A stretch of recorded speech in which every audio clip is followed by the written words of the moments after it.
2016 é um ano que merece destaque pelas mudanças radicais na política nacional e mundial. É possível fazer um balanço dos acontecimentos que impactaram o mundo? Essa situação compromete a democracia? O momento que vivemos é de medo e incertezas. A saída exige reflexão. Precisamos recuperar os hábitos do diálogo e da tolerância. Eu sou Joel Scala e começa agora o Observatório do Terceiro Setor, o olhar da cidadania.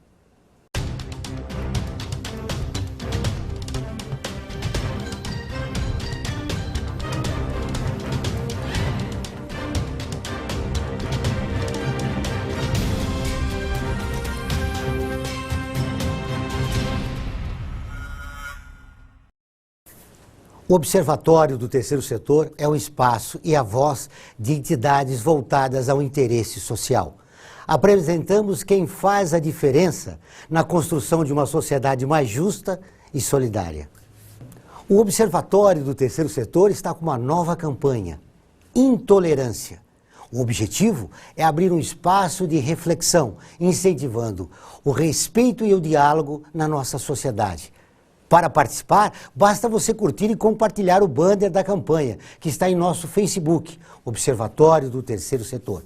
Acesse também o nosso portal, observatoriodoterceirosetor.com.br, onde vocês podem assistir o nosso programa de rádio sobre direitos humanos, que contou com a participação de Ivo Herzog, diretor do Instituto Vladimir Herzog, e de Marcelo Granato, pesquisador do Instituto Norberto Bobbio. No próximo bloco, conversaremos com João Amorim, professor de Direito Internacional da Unifesp e colunista do Observatório do Terceiro Setor.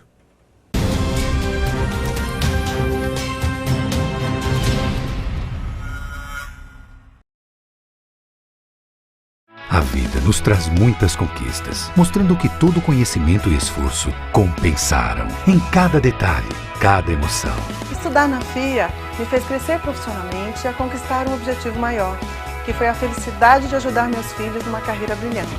E a FIA compartilha esses sonhos com a melhor estrutura, corpo docente e networking que conduzem ao sucesso e à felicidade. FIA, sua maior conquista.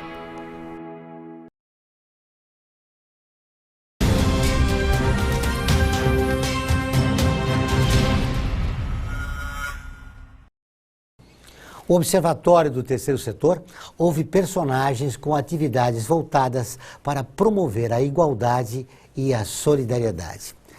Tudo bem, João? Seja bem-vindo a mais um Observatório do Terceiro Setor. Obrigado, Joel. Prazer estar aqui mais uma vez. Foi um ano difícil. Que lições nós brasileiros devemos tirar de 2016? Eu acho que a lição mais importante de 2016 é cuidado. Não só cuidado com o nosso país, com o nosso futuro, mas também cuidado com os perigos, cuidado com as armações, cuidado com as falsidades e, sobretudo, cuidado com os batedores de carteira. A nossa democracia corre risco? É difícil dizer ou cravar uma previsão, mas eu entendo que nos últimos anos vem se construindo um processo que, se não tem como objetivo diminuir bastante o círculo de direitos democráticos que nós temos, coloca todos eles em risco, sim. E diante dos últimos acontecimentos, sobretudo nesse ano, né, em que me parece que problemas que apoiam a rejeição de determinados políticos ou de determinados partidos perante a sociedade, não são motivos para outros partidos e outros agentes políticos. E isso me preocupa bastante. Diante dessa realidade, a gente se pergunta por que tanta intolerância? Olha, Joel, isso é uma pergunta que eu me faço diariamente e, sobretudo, o que nós vamos legar para as próximas gerações? Eu acho que nós vivemos, não só no Brasil, mas no mundo como um todo, nós vivemos uma quadra bem preocupante da história, onde nós assistimos, a impressão que me dá é que a boa parte da população, sobretudo aquela que tem acesso a canais de comunicação, tanto ativa como passivamente, essa parcela da população tem agido nos últimos anos como aquele aluno que cabula aulas e não sabe o que fazer na prova, né? Eu acho que nós temos um risco muito grande de retrocesso, mas não um retrocesso para situações inéditas ou que nós não tivéssemos vivido antes. Eu acho que nós corremos um risco de incorrer nos mesmos erros que nós incorremos no início do século passado e que levaram às catástrofes e à ruptura totalitária que nós vivemos com a Primeira e com a Segunda Guerra Mundiais. Isso não atenua esse risco, mas esse problema não é só brasileiro, não, é mundial. Não, é um problema mundial, porque se ainda fosse, se a ascensão dos discursos de ódio, a ascensão de programas e agendas políticas xenófobas, racistas, homofóbicas, misóginas, que excluem direitos sociais, excluem uma série de conquistas, inclusive direitos de trabalhadores, se isso fosse uma característica local, brasileira, sul-americana, latino-americana ou do hemisfério sul, nós poderíamos dizer, puxa, nós é que estamos errando, não é uma tendência global. Mas o que nós vemos é países onde existe uma democracia supostamente consolidada, permitindo a ascensão de partidos claramente de viés totalitário, de viés fascista, tanto na Inglaterra, quanto na Suécia, como na Finlândia, na Holanda. Recentemente, inclusive, o discurso do presidente eleito dos Estados Unidos, né, e que acabou perdendo as eleições nas urnas, mas ganhando na eleição indireta. Então, isso tudo me leva a crer que nós vivemos um momento perigoso, mas global. Essa polarização ideológica é fruto de quê? Não existe um único fator, né? Não existe um único fator, um único agente. Eu tenho refletido bastante sobre isso e eu consigo ver um caminho, uma linha de reflexão que me estimula mais.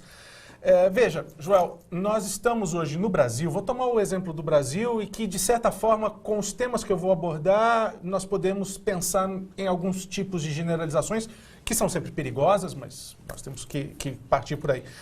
No Brasil hoje, salvo engano, nós devemos estar algo em torno entre a 4ª ou a 5ª geração de pessoas cuja maioria, o maior número, foi criado, se não de fronte, pelo menos pela televisão aberta, pela grande mídia, né? Aliado a um processo pela 4ª ou 5ª geração, de erosão do sistema educacional.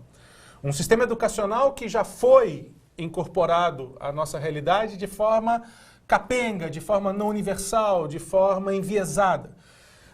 Eu não quero repetir aqui o chavão de que a culpa é a falta da educação ou o sucateamento da educação, mas eu acho que ele é um fator importante, sim, aliado a um certo conformismo, a uma certa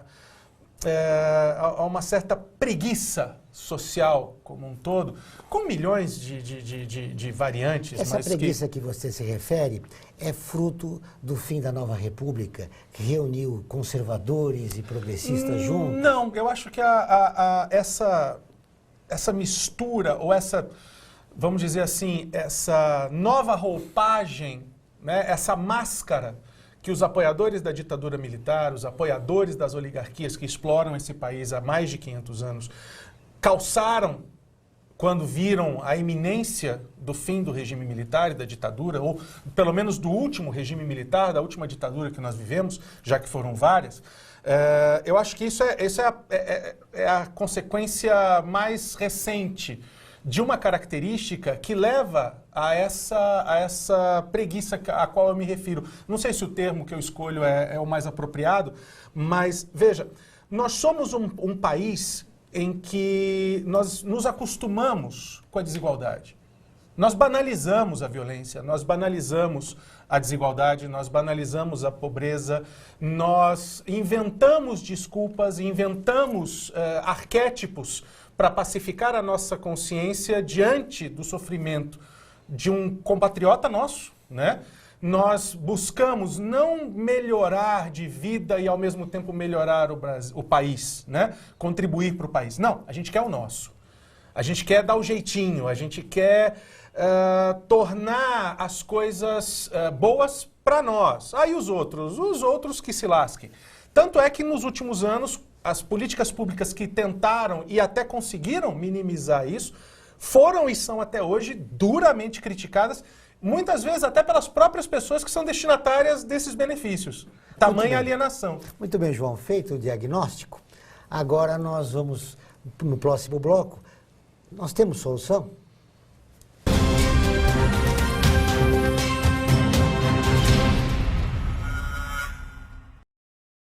A FUNASP colabora com a USP nas relações entre fundações por meio de fóruns, simpósios, seminários, pesquisas e intercâmbio de informações, além do seu investimento na área social. Para melhores informações, entre no nosso site www.funasp.org.br. FUNASP, um marco entre o universo acadêmico e a sociedade.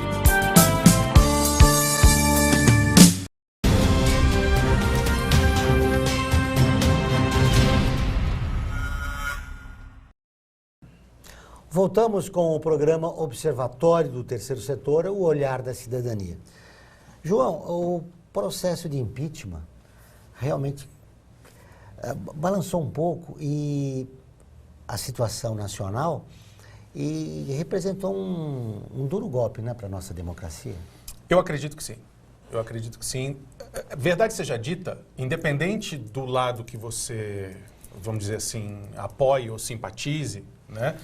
É inegável que todo esse processo de impeachment foi uma grande jogada, foi uma montagem, né, que deram roupa de judicialidade, né, mas para tirar a presidente da República do cargo.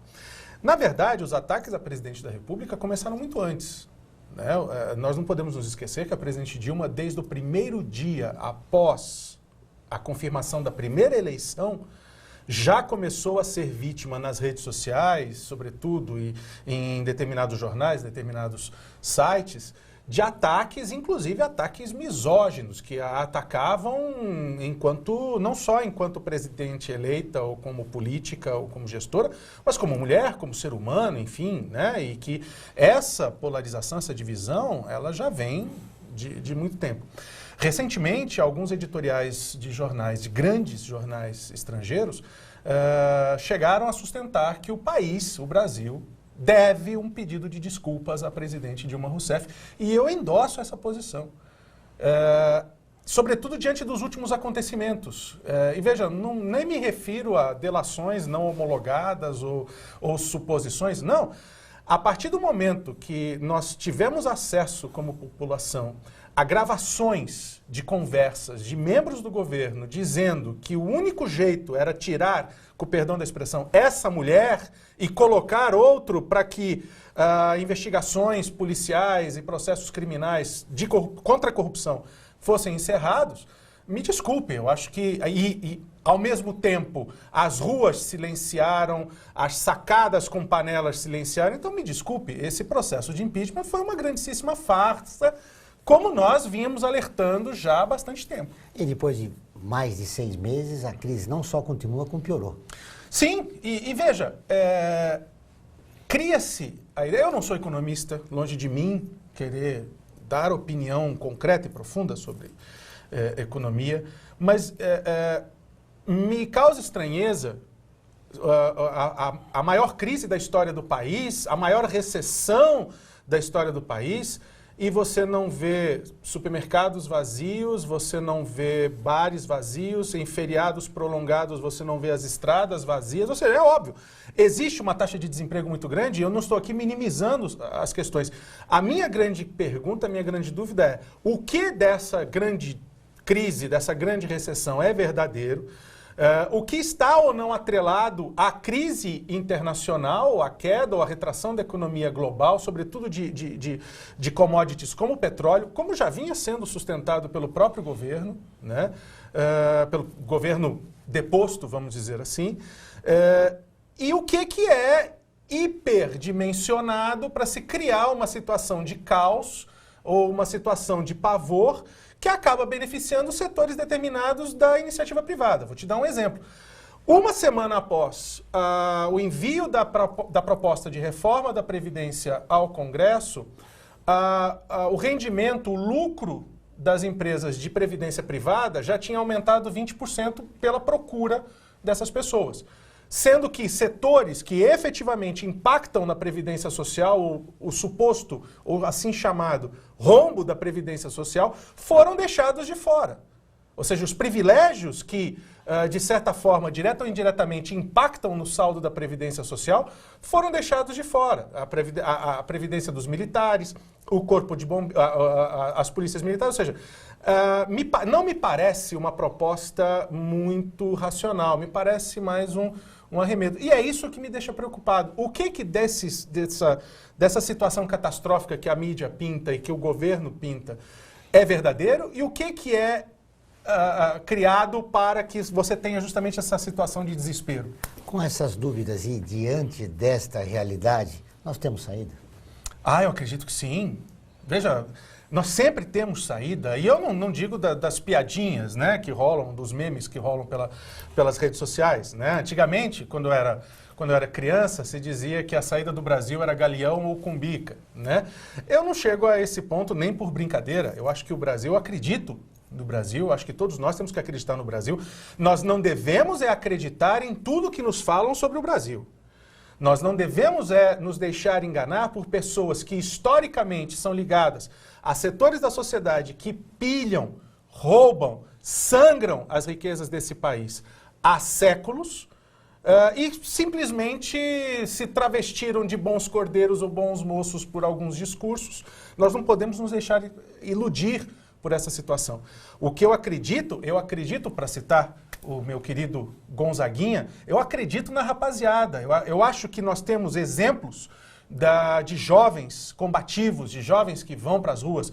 Eu não falo só dos protestos contra o governo federal, eu estou falando dos jovens das escolas estaduais do estado de São Paulo, que se mobilizaram contra uma reforma que tentaram impor de cima para baixo. Eu me refiro aos jovens que ocuparam a Assembleia Legislativa do Estado de São Paulo e de outros estados, exigindo a apuração de escândalos de corrupção.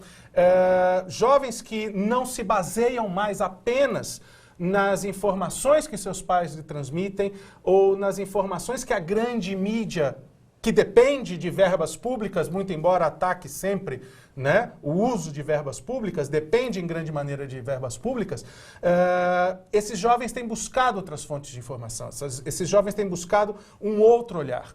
E eu acho que a sociedade tem se organizado. O Observatório do Terceiro Setor é um exemplo grande disso. É um novo olhar. Eu acho que essas pessoas, esses setores da sociedade, que cansaram de ser excluídos e literalmente foram à rua e à luta. Eu acho que a saída está aí. Eu concordo com você que esse ativismo político dos jovens é muito importante para o país. Mas como mudar esse quadro com as instituições funcionando ou funcionando pouco, como o legislativo, o executivo e o protagonismo do judiciário? Eu vou te dar um exemplo que eu escutei recentemente, para ilustrar o que eu vou querer dizer em seguida.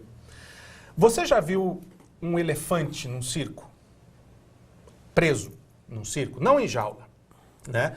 O elefante é um animal enorme, né? Os nossos telespectadores sabem disso. E quando você vê o elefante, geralmente você vê ele ou dentro de uma jaula hiper frágil, que até um ser humano pode balançar e quebrar aquelas grades, ou preso por uma corrente, que ele facilmente poderia arrebentar. Mas por que ele não arrebenta? Porque desde filhote, ele está preso naquela corrente. Desde filhote, ele está dentro daquela grade. E quando ele era filhote, obviamente, ele não conseguia. Então ele cresce com essa imagem, né? Isso é alimentado nele, ele continua preso. Essa parábola, essa ilustração, para dizer que durante gerações e gerações e gerações, mesmo hoje em dia, aqueles que se insurgem, que não acreditam, ou que insistem em querer enxergar as coisas, ou buscar ver as coisas da forma como elas são, essas pessoas estão começando a se empoderar de si mesmas. Eu acho que a gente se esquece que a força é nossa. O legislativo não funciona direito, o executivo não funciona direito, o judiciário não funciona direito. Essas instituições, elas são instituições jurídicas. Veja, o que é o poder judiciário? Ele é uma representação, ele é uma alegoria. É uma parte da administração do Estado? Sim, mas quem compõe essas instituições somos nós que decidimos. Eu não vou, de novo, cair em outro lugar comum falando na questão de se votar melhor, que também é uma outra saída, é uma outra desculpa você ficar se escondendo atrás desse tipo de desculpa, vamos dizer assim. Mas a força é nossa. Nenhum governo corrupto, Joel, se mantém no poder sem a conivência da sociedade. É verdade, mas nas últimas eleições, a gente percebeu que os prefeitos eleitos das principais capitais do país foram eleitos com 30% dos votos da população. Somente isso. Sim, mas veja, isso é um dado e muitos, inclusive, foram eleitos com o discurso antipolítico, o que é um grave erro. O problema não está na política, porque política vem de polis, vem da cidade, vem da comunidade. Ser político, na acepção da palavra, é ser aquele que está lidando diretamente, preocupado e agindo em prol da solução dos problemas da polis, da cidade.